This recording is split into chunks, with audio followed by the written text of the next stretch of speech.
ఏదో తెలియని వేదన నన్ను కమ్మేసిందే, ఎవరి చెంతకు వెళ్ళిన గాని తీరాకుందే.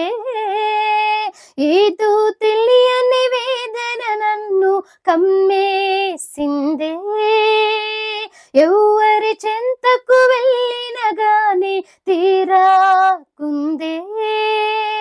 యేసయ్యా నీ చెంతకు నేను వచ్చిన వెంటనే, యేసయ్యా నీ చెంతకు నేను వచ్చిన వెంటనే ఆనందం సంతోషం నన్ను ఆవరించెనే, ఉత్సాహం ఉల్లాసం నన్ను వరించెనే.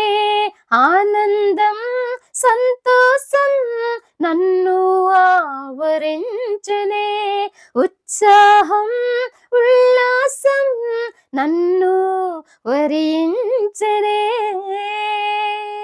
ఏదో తెలియని వేదన నన్ను కమ్మేసిందే, ఎవరి చెంతకు వెళ్ళిన గాని తీరాకుందే. ఏదో తెలియని వేదన నన్ను కమ్మేసిందే, ఎవరి చెంతకు వెళ్ళిన గాని తీరాకుందే.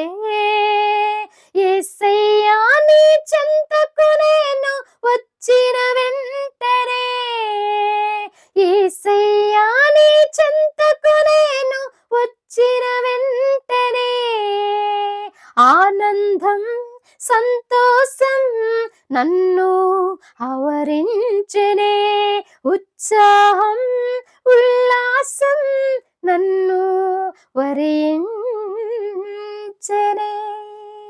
హల్లెలూయా. దేవునికి స్తోత్రం కలుగును గాక. దేవుని పిల్లలారా, ఒక్కొక్కసారి మన జీవితంలో లేకపోతే మన బ్రతుకులో మన మనసుకి ఏదో తెలియని వేదన మనల్ని కమ్మేస్తుంది. అది తెలియదు, ఒక్కొక్కసారి అర్థం కాదు. మనసంతా బరువుగా ఉంటుంది, ఆ రోజంతా ఏమి దిక్కుతోచదు, ఏదో పిచ్చి పిచ్చిగా ఉంటుంది, తెలియదు అసలు ఆ బాధ, కానీ గుండెని పిండేస్తూ ఉంటుంది, అర్థం కాదు. అప్పుడు ఫ్రెండ్తో మాట్లాడినా అసలు ఆ గుండె భారం తగ్గదు, లేకపోతే ఇంకోటి సినిమా చూసినా, సీరియల్ చూసినా, ఇంకోటి చేసినా ఆ గుండె భారం తగ్గదు. కానీ యేసుక్రీస్తు ప్రభులు పాదాల దగ్గరి మోకరించి, లేదంటే ప్రార్థనలో పాలు పొంది, లేదా ఒక వాక్యం చదువుకుంటే ఆ గుండెల్లో ఉన్న భారం అంతా తీరిపోతుంది.